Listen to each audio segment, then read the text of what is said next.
Hi, it's Summer, and in this video I'm going to be reading some of my book besties' favorite books of 2023. I have so many friends here on YouTube and also on Instagram, and in a perfect world I would be reading from all of their favorite lists of 2023, but for the sake of my own sanity and getting this video out in a timely manner, I just chose a few. So even though there are a few besties missing from this list, please know that I still love them, and I'm hoping to do some of their favorite books in future videos this year. So with all of that said, let me tell you about the books that I'm going to be reading. From my friend Gwen, I'm going to be reading Tomorrow and Tomorrow and Tomorrow.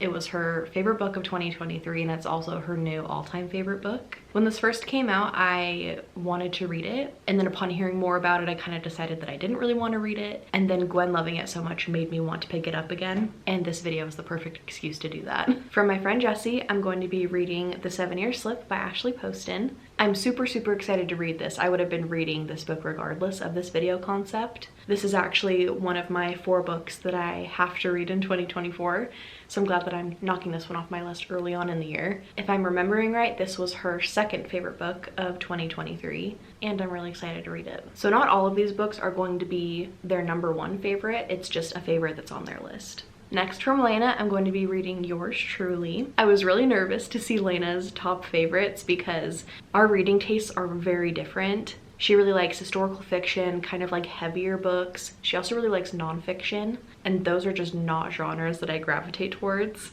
But I wanted to include her in this video, so I'm really glad that she had a romance on her list. And this is actually one that I've been meaning to get to, so I'm glad this is giving me a reason to. Also, I'll make sure to actually give you a synopsis of the books and stuff when I'm actually picking them up to read. From my friend Jordan, I'm going to be picking up Happiness Falls. This was her #1 book of the year. This one really wasn't on my radar. I had really only seen the cover and thought it was pretty, but the way that Jordan talked about it in her video made me add it to this list. Next, from my friend Zoe, I'm going to be reading The Soulmate.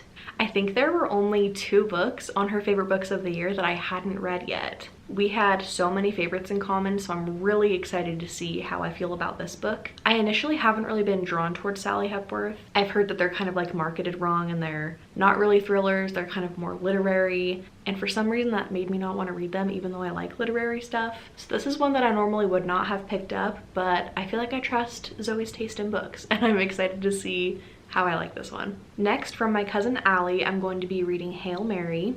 Allie is definitely a romance girly, so I knew before I even asked her what her favorite books of the year were that it was going to be a romance, and I'm excited to pick this one up because she has been trying to get me to read it for a long time now, and it sounds like one that I'm probably going to love. And then last but not least, from my friend Keisha, I'm going to be reading The Off Limits Rule. And we're actually going to talk more about this one right now because I actually started it yesterday and I'm more than halfway done with it, so I need to give you an update before I finish it. It's gone by so quickly, and that's kind of something that I have found with Sarah Adams books. They're just cute, silly, really fast reads. This one is about Lucy, who is a single mom. She's also a hairdresser. And if you didn't know, I've actually been a hairdresser and a barber for about 10 years now. So I've been really interested to see how accurate the hairdresser stuff is in this book because I've read some that are just not even close. Lucy and her son have just moved back home after living away from family for a while. Things just really didn't go well for her while she was away, so she's moved in with her brother right now, and she's just working and trying to save up and kind of get her feet back under her. She ends up meeting her brother's best friend named Cooper, and they kind of have this instant connection. She is very quirky and dramatic, but he thinks she's really charming. They're having fun together, but they're also kind of keeping it a secret from her brother because he does not approve of Cooper. Cooper and Lucy are being really hot and cold with each other, mainly Cooper, because he can tell that he wants a future with Lucy, but he doesn't want to pursue anything with her until he has her brother's blessing. Right now, this is feeling closer to a 4-star than a 5-star. And before I started reading this, I actually kind of thought it might be a 5-star because I really loved The Cheat Sheet by Sarah Adams. That one was really close to 5 stars. And I also really loved When in Rome and Practice Makes Perfect from her. And with this one being about a hairdresser and dating a brother's best friend, which is a trope that I really enjoy, I kind of thought this one would be in the running for a 5-star. The main thing that I'm having a hard time with in this one is that pretty much all of the problems in this book could be solved by the characters just talking to each other. Miscommunication is one of my least favorite tropes because it just feels like lazy writing in my opinion. Also, Lucy is giving me major secondhand embarrassment. She's just so kooky and dramatic. She just feels like a caricature, her. I kind of wish that she would have been written to be less of a spaz. There's also a lot of scenes where Cooper is saying like she's not like other girls, and that just really bugs me. Like, giving a woman a compliment by dissing on other women is not cute in my opinion. I feel like I'm talking so negatively about this book, but I promise like I don't hate it. I'm having a fun time. It's going by so quickly. It's an easy read. I'm going to keep listening to it while I do some work today, and then I will update you once I've finished it.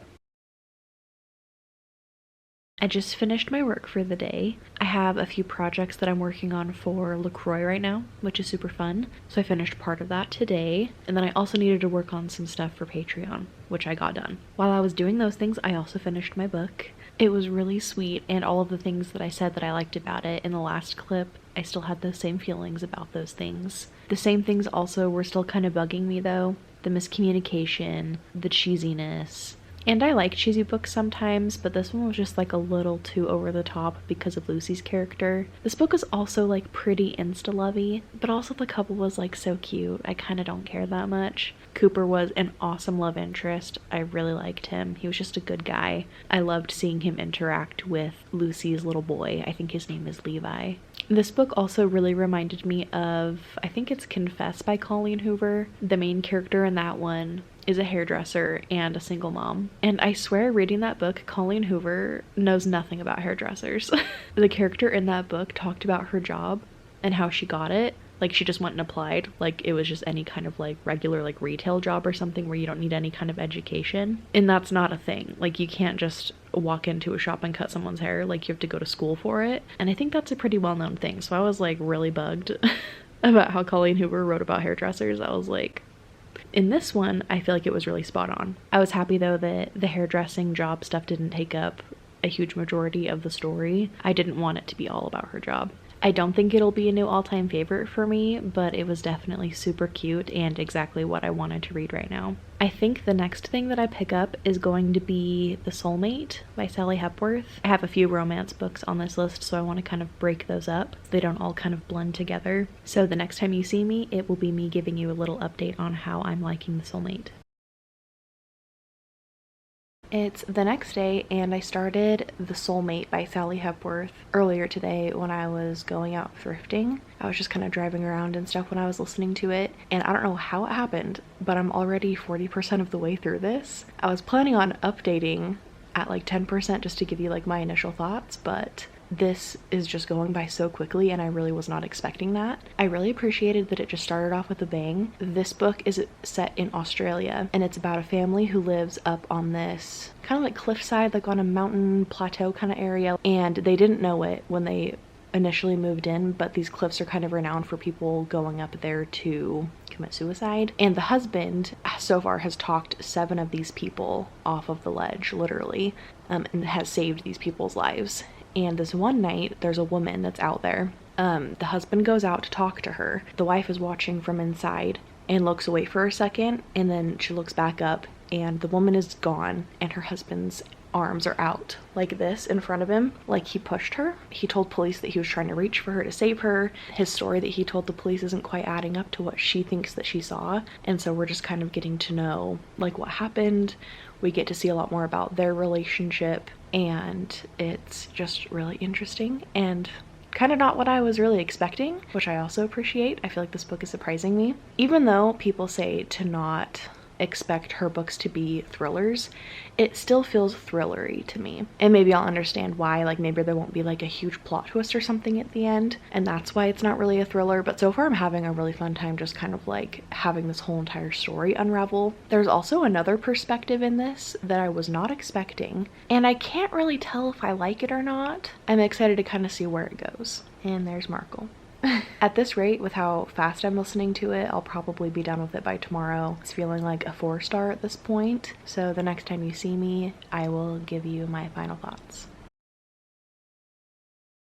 It's the next day, and I finished The Soulmate last night. I think 4.5 stars, like maybe 5. I really, really liked it. It was so twisty, and I was really intrigued by the characters. I just wanted to know what was like really happening with all of them. It did feel kind of thrillery to me. It's definitely not as like, I don't know, like high stakes or like you're on the edge of your seat, but the plot twists were really good. When I first started the book, I think I already said this, but I wasn't really sure about one of the perspectives that we were hearing from. But by the end of the book, I was really enjoying it. I thought it was a really creative perspective to do. I don't think it's one that I've read before. Because people kind of preface Sally Hepworth with, don't expect a thriller, I was expecting it to be kind of slower paced. But the pacing was really good, and I just felt like there was just always something happening. I think I also already said this in the last clip, but I really liked how the very beginning of the book just starts out with the action.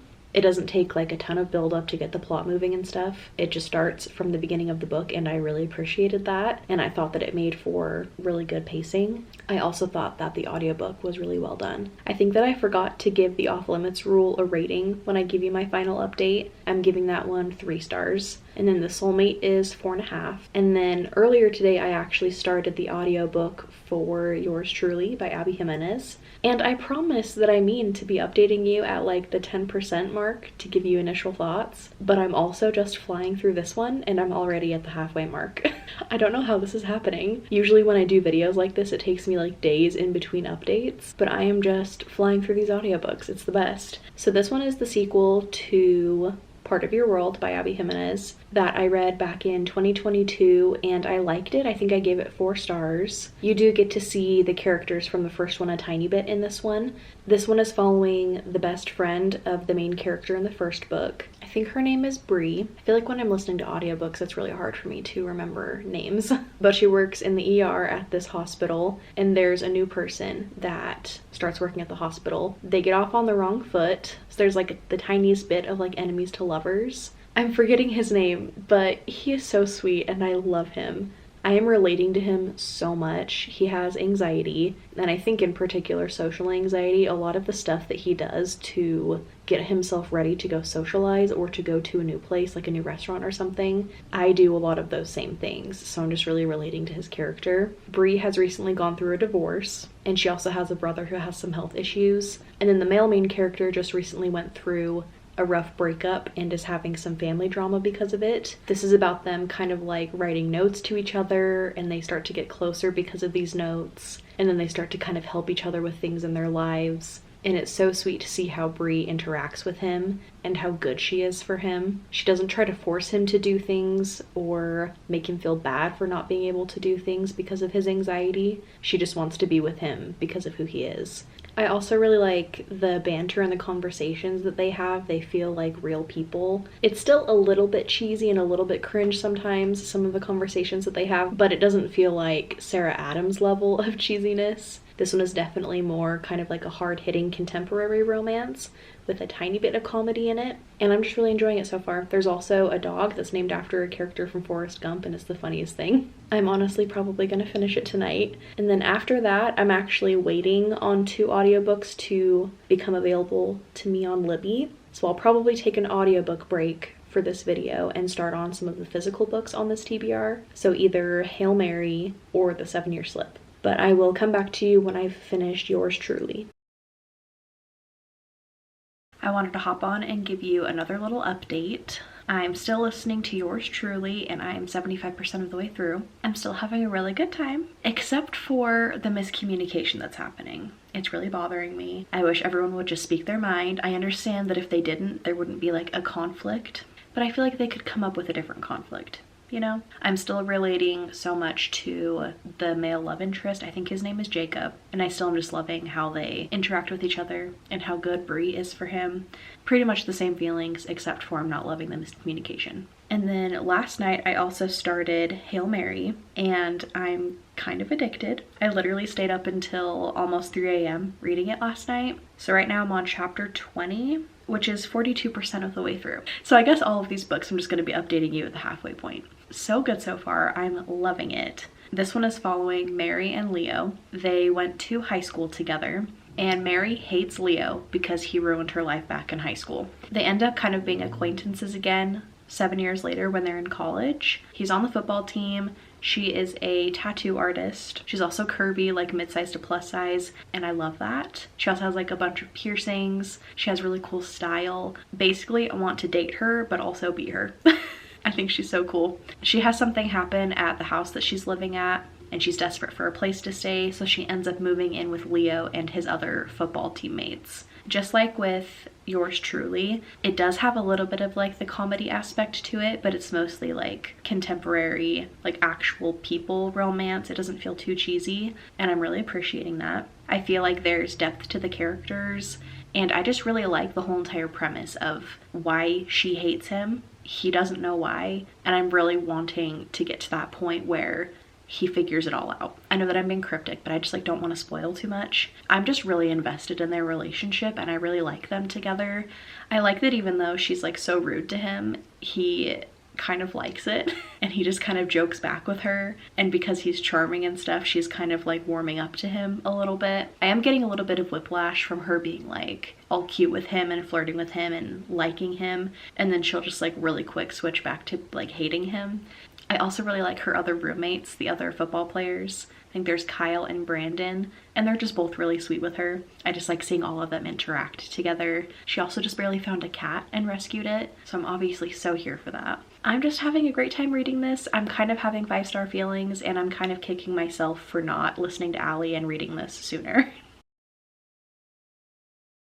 I just finished Yours Truly. I really liked it. I also really liked the author's note at the end. Abby Jimenez kind of opens up about having, I think, kidney failure and kind of having the same symptoms as Benny in this book. And I just think that just makes it even more of a good book and more personal. She's writing from her own experiences, and it's something that I haven't really read about in books like organ donation and stuff. So I thought that was kind of a cool aspect of this one. I didn't 100% love the end of this one and kind of like the final conflict. It wasn't terrible, but it also wasn't my favorite. I was just kind of like, okay, can we get over this so we can like get to the happy ending already? Like I said before, I hated the miscommunication, but also it was really satisfying when they finally do communicate with each other. This was just a really sweet book. I really liked it, and I think I'm going to give it 4 stars. I'm having so much good luck with this vlog. I've been kind of worried to like hate one of my friend's favorite books so far, and I'm still prepared for that. And I'm still prepared to be honest about how I feel about these books. But so far, I've liked and loved everything that I've been reading. So I'm really happy with how this is turning out so far. I haven't read any more of Hail Mary yet, but I have about 2 hours before I'm going to a friend's house. So I think that I might sit down and try to read some of that. I'm really excited to get back into that story. I almost forgot to say that in Yours Truly, I loved Bree's mom. She was so funny. She didn't play a huge part in the book as far as like her actually being there to say things, but when she did, I thought it was really funny. Okay, now I'm gonna go read. Howell wanted to join me for this clip. Oh, he's gonna climb on my back.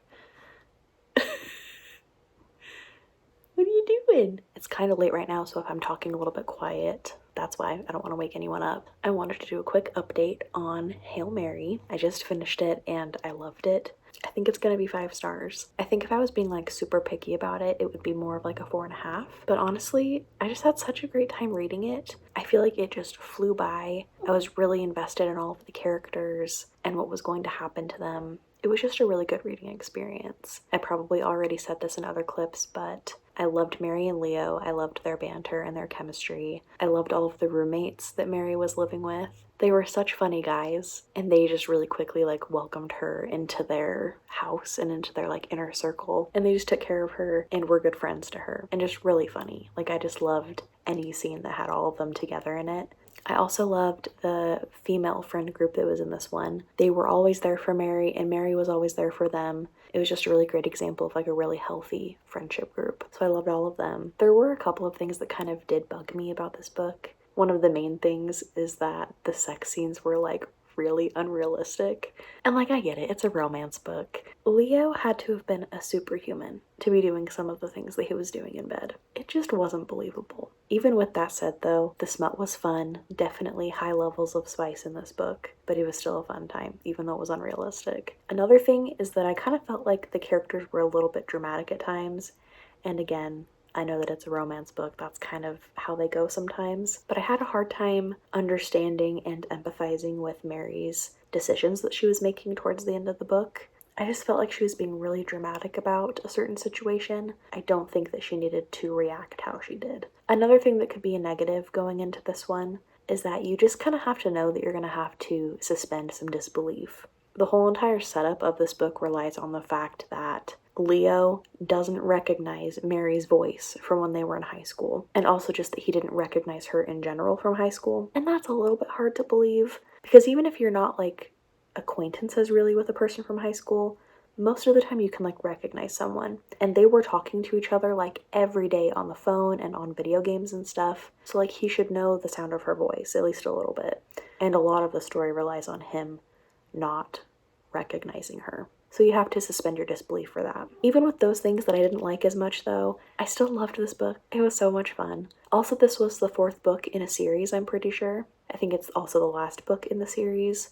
I didn't read any of the previous books, and I don't think I'm going to. And I still felt like I understood what was going on in this one. Anything that I needed to know from the previous books was filled in really well by the author, like telling us what we needed to know, but in a very like natural way. It didn't feel too forced. Anyway, this was a great time. Even if you're not a fan of sports romances, I would say to give this one a try, because I don't consider myself a sports romance girly, and I still really, really liked this one. And then I actually have already started my next book, which is Happiness Falls by Angie Kim.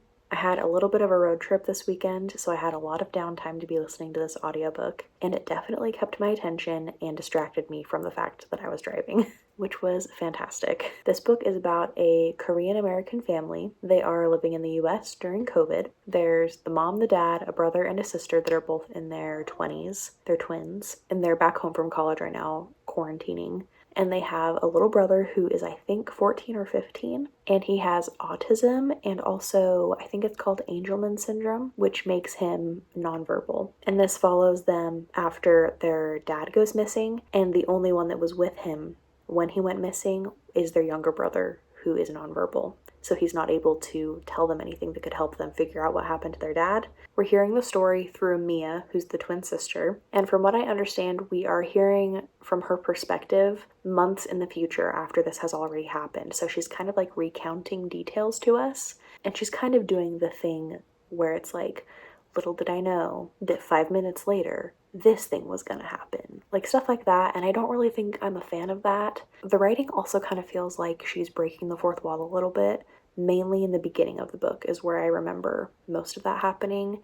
And sometimes I'm a fan of that and sometimes I'm not. And in this one, it just wasn't really working for me. I think that Mia, she's 20, so like she's young. But the way that she's written, she sounds really immature and juvenile, even though she's in college. And then the audiobook narrator on top of that is just making her sound even more immature with the narrating style. So I'm having a little bit of a hard time with that. But even with that happening, I've been able to get past it for the most part. This book is so intriguing so far though. The pacing has been really good. I feel like we're finding things out at a good pace to where it's keeping my interest in the story. I'm also kind of relating to aspects of this book because I was a special needs caretaker for a few years. And so there's aspects of this book that I'm kind of relating to because of that job. I also have friends and family that have worked with people with autism and are close with people that have autism. So I'm kind of familiar with some things about kids on the spectrum. I'm really interested in looking into reviews for this book after I'm done with it, just to kind of see people who are close to people with autism, how they feel like the representation in this book was. Also some of the things that they're talking about as far as like treatments and stuff like that. I'm really curious if some of the treatments that are talked about in this are real. Some of the things about their dad that they're finding out are really interesting to me. I'm looking forward to kind of learning more about that. I also didn't say at this point, I think like 70 or 75% of the way through this book, so I'm updating you kind of late. At this point in the book, there are some things that are starting to be revealed and things are kind of starting to fall together a little bit. Like I feel like some big stuff is about to happen and I'm really excited for it.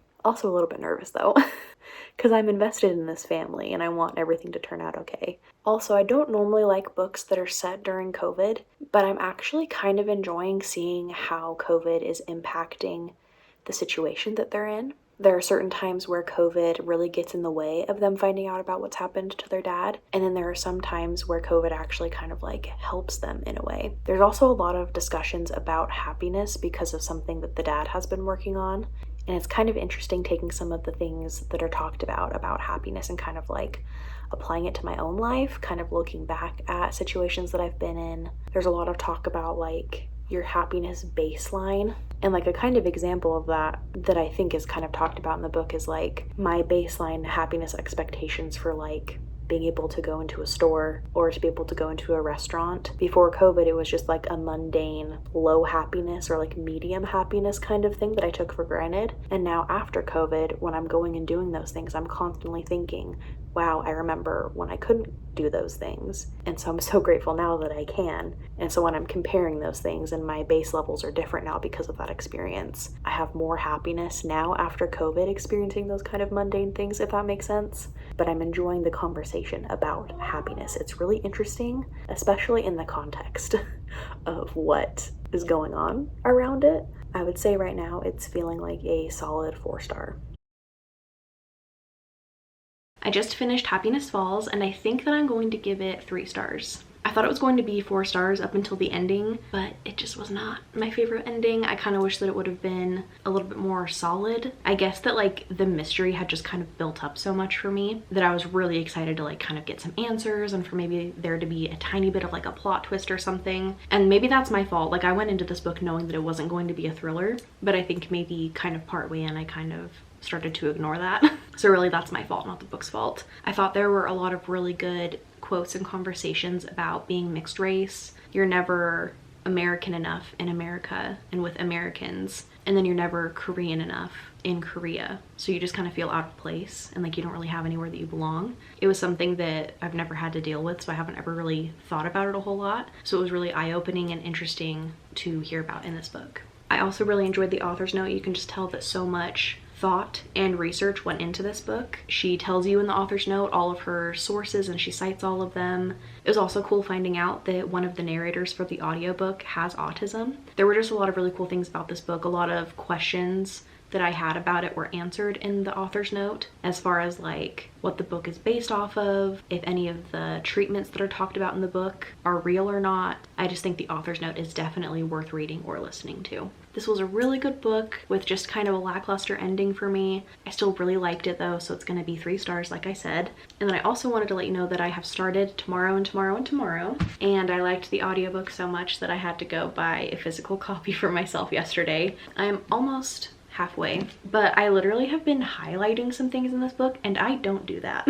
So I'm really having a good time. I don't want to jinx it, but like it might be 5 stars. This is about 2 childhood friends in the 90s, I think like mid to late 90s, making video games together. The main characters are Sam and Sadie. They met in a hospital because Sadie's sister was being treated for cancer and Sam was in the same hospital recovering from a really terrible car accident, and they bonded through video games and they had kind of a special friendship and then a little bit of a falling out, and then they reconnected in college and they're working really closely together on developing games. Even before the halfway mark, I've just felt like I know these characters so well so far. There's a little bit of hopping back and forth between timelines, so you get to really see what has made the characters who they are. I feel like this is a really cool time in history to be reading about. I think that the current day perspective starts in 1995 and I was born in 1996. So even though I'm a 90s kid, I don't really remember a whole lot from the 90s, so it's really cool to like have so much like 90s vibes in this book. I also just love this time in history because it's like when the internet is becoming a thing and people don't really have cell phones and the technology for developing games is not very good and there's not a lot of it yet. And I just love hearing about them, like what they're doing to design the games. I love video games and they've been in my life pretty much my whole life. So I'm loving that aspect of this book. It's also kind of funny, like the similarities that this book has with Happiness Falls, because this one also follows Korean American characters. And there's a lot of conversations about being Korean American and mixed race. I can't remember if both Sam and Sadie are Jewish, but I'm pretty sure at least Sadie is, so there's also conversations about being Jewish in this one. I also just feel like I'm getting a lot out of this one as a creative person. I haven't really done anything with like game developing, but Travis has researched a lot about it and has done a little bit of it himself. So I know some of the process for making games nowadays, and I've also done like some 3D art kind of stuff, and I really appreciate video game artwork, so I love hearing about that in the book. And there's also just like some really great quotes about being a creative person. I actually highlighted it so that I could share it with you in this clip. It says, "There's a time for any fledgling artist where one's taste exceeds one's abilities. The only way to get through this period is to make things anyway." And as an artist and an illustrator, I totally relate to that. There's sometimes where I see something or there's something that I really want to have in my artwork, and because it feels so impossible to me in the moment, it just makes me want to shut down and like not ever draw again, or to just like purely stick with what I know and never try to like develop my style or my abilities. But the only way to like get to that end goal is to just make stuff anyway. So I liked that quote because I was able to just really relate to it. Another quote that I really liked is on page 142. It says, "We are all living at most half of a life," she thought. "There was the life that you lived, which consisted of the choices you made. And then there was the other life, the one that was the things you hadn't chosen. And sometimes this other life felt as palpable as the one you were living." Also, back to comparing this book to Happiness Falls, there's a scene where someone kind of goes missing in this book, and they've been looking for them, and it says that they can't report them to the police until 24 hours after they've been missing. And in Happiness Falls, it talks about the exact same thing and says that that's a myth created by Hollywood, that you have to wait 24 hours before calling the police and reporting a missing person. So I thought that was kind of funny. I'm like, which one is real? Probably what Happiness Falls said, because there was so much research done there. So I just thought that was funny that like I only would have known that fact if I read Happiness Falls before this one. And I feel like it's something that's always gonna bug me now in books and in movies and TV shows. Also, something that I'm kind of connecting to this book is it feels a lot like Steve Jobs. I read his memoir in high school for my English class, and I've also seen the movie with Ashton Kutcher. And I'll tell you what, those seem like two very different people. In the book, it sounded like Steve Jobs was very like kind of grumpy and mean, and then in Jobs, he seemed very like nice and charismatic. So I don't know which one is the real Steve Jobs, but the vibes of Steve Jobs and his story definitely feels the same as this one because it's the same time period. Steve Jobs was developing a lot of technology and stuff. I think that he started by developing games, if I'm remembering right, like computer games. I might be misremembering that, but this feels very like Steve Jobsy. Another person that this book is kind of reminding me of is Frida Kahlo, which I feel like is kind of random, and it's not in a huge way, it's just kind of like a little tiny thought that I had, but I thought I'd talk about it anyway. The main character, Sam, has a really terrible foot injury that happened to him when he was a kid. That's why he was in the hospital. He's had tons of surgeries, he's in pain all the time, he walks with a limp. His foot is just, it will never be the same, and it has never been the same since this accident. And he's just kind of like learned to deal with it, and he still creates in spite of the pain. And I think even some of it kind of inspires his work and some of the ideas around the video games that they've done. Probably more of his like emotional pain than physical. But it reminded me of Frida Kahlo because she was also in a terrible accident, I think as a child, and she was never the same after. She walked with a cane and she had a limp. And that inspired a lot of her work, and she also created work in spite of that. So it really doesn't have anything to do with the story, but I really love Frida Kahlo, and I just saw that parallel a tiny bit in Sam's character. Anyway, I'm just absolutely loving this. The characters are flawed, and they feel real, they're lovable, you also get frustrated with them. The platonic love that Sam and Sadie have for each other is like palpable, and I just am really excited to keep reading and seeing what these characters go through.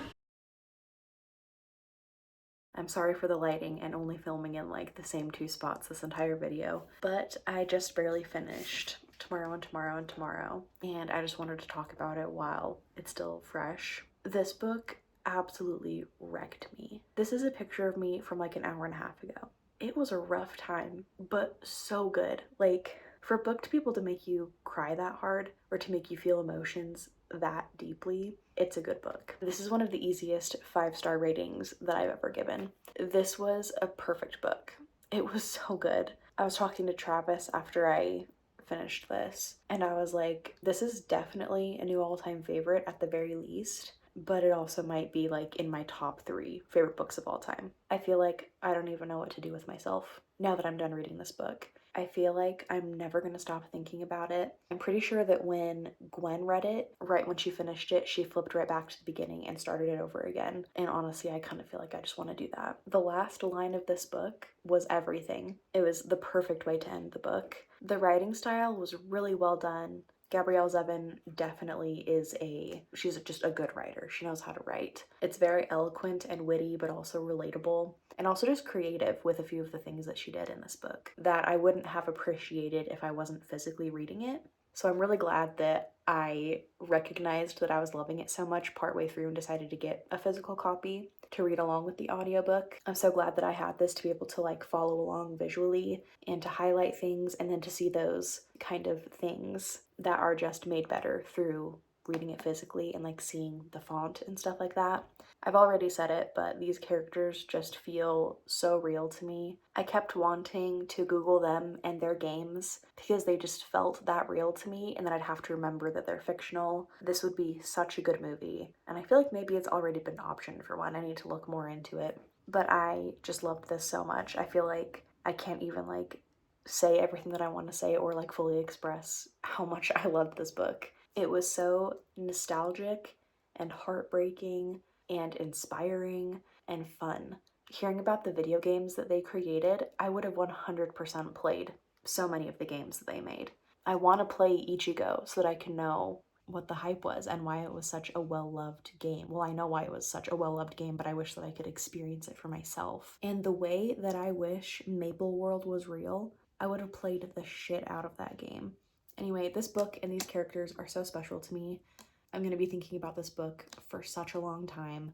If you were like me before this video and you didn't really want to read this because it's literary and it doesn't really have like a huge romance in it or anything, don't let that stop you from reading it because it's one of the best books that I've ever read. The 7-Year Slip is the last book that I need to read, and I've been really wanting to read it like so much. Like I'm really anticipating it. I really think I'm gonna like it. So I actually think it's gonna be the perfect book for me to pick up after this one because it's gonna be a romance, it's gonna be cute and kind of like magical realism-y. And I feel like that's gonna be like the perfect thing to follow up such a heavy book. I of course left the only book that I have to physically read for last because I'm such a slow reader when I'm reading physically. I read so much faster when I have audiobooks. So that's just like me to leave the hardest book for last. It's kind of a shorter book though, and I really feel like with the type of story it is, it's gonna fly by really quickly. I'm definitely not starting it tonight. I need to like catch my breath a little bit, but I'll definitely give you an update after I've started the book. I made it to page 64 in the 7-Year Slip, and I'm really loving this. I really feel like it might be 5 stars. It follows the main character Clementine, who works in publishing, and she recently has moved into her late aunt's apartment. And her aunt has always kind of told her that the apartment is magic. And so she's kind of getting to find that out now that she's living in it. One day she wakes up and there's a guy living in the apartment. And when she checks everything around her in the apartment, it's stuff that hasn't been in her aunt's house since before she passed. And then she looks at the calendar and it's 7 years in the past. And the guy said that her aunt offered to let him stay there for the summer while he's going job hunting. And so they're gonna be kind of like living in the apartment together when the apartment flashes back to the 7-year in the past timeline. And right now he's cooking her dinner for the first time. And he's a chef. He wants to be working in like a really famous restaurant in New York. This is set in New York City. There's also a couple of other kind of magical things about the apartment other than like it being able to like time travel. There are 2 pigeons. They're on the cover right here. And the aunt says that they're like immortal. Like they just are always there and they're always the same pigeons. And she named one of them Mother and the other one Fucker, which I think is really funny. But her name is Clementine and he calls her Lemon, and this is just so cute. I'm loving like their banter and their conversations that they're having. I just can already feel the chemistry between them. And I also really love her relationship with her aunt. Hearing about how loving and kooky and unique her aunt was and how well they got along. And her aunt in the current day timeline has recently passed away, and so Clementine is having a really hard time with that. So this is also kind of exploring themes of grief. But yeah, I feel like I'm gonna love this. I'm having 5-star feelings and I'm just really excited to keep reading. It's a while later and I finally finished my last book for this video, which was The 7-Year Slip by Ashley Poston. I gave this one 5 stars as well. I loved it so much. The ending of this one totally had me crying, and then I was crying again reading the author's note. Also, I'm sorry if I sound weird.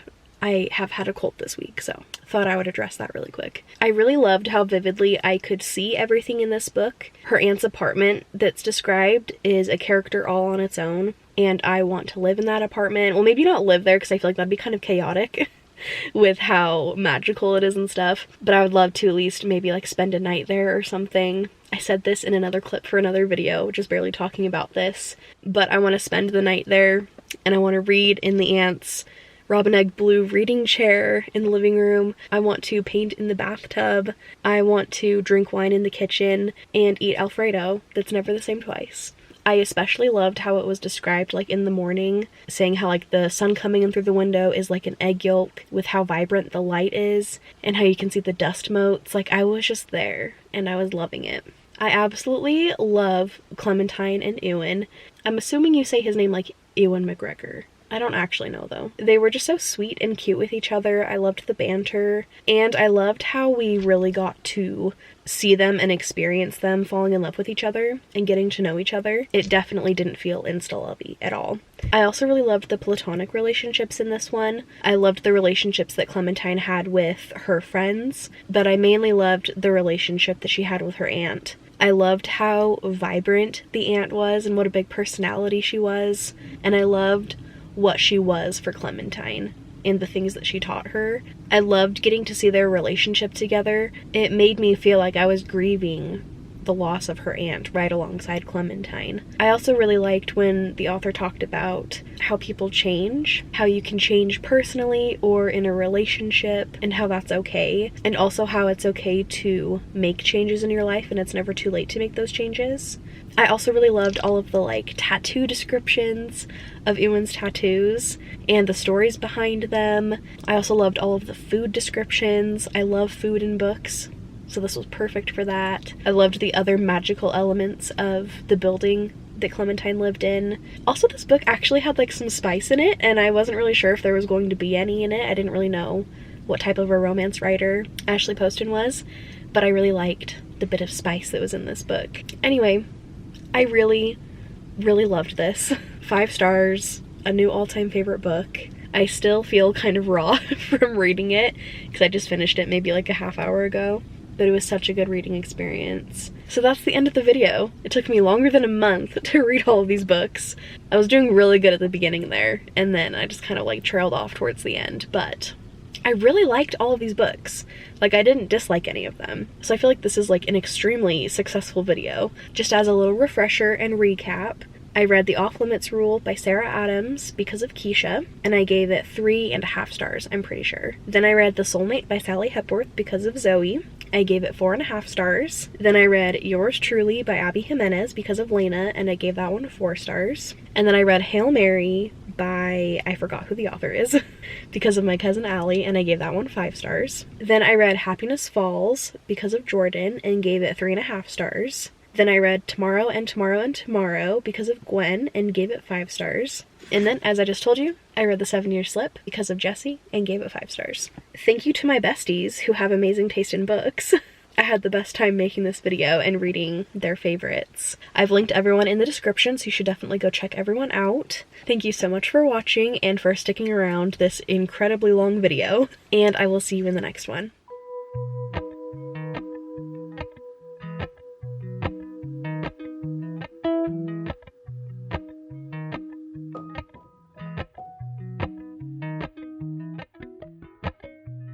Appalachian sunrise.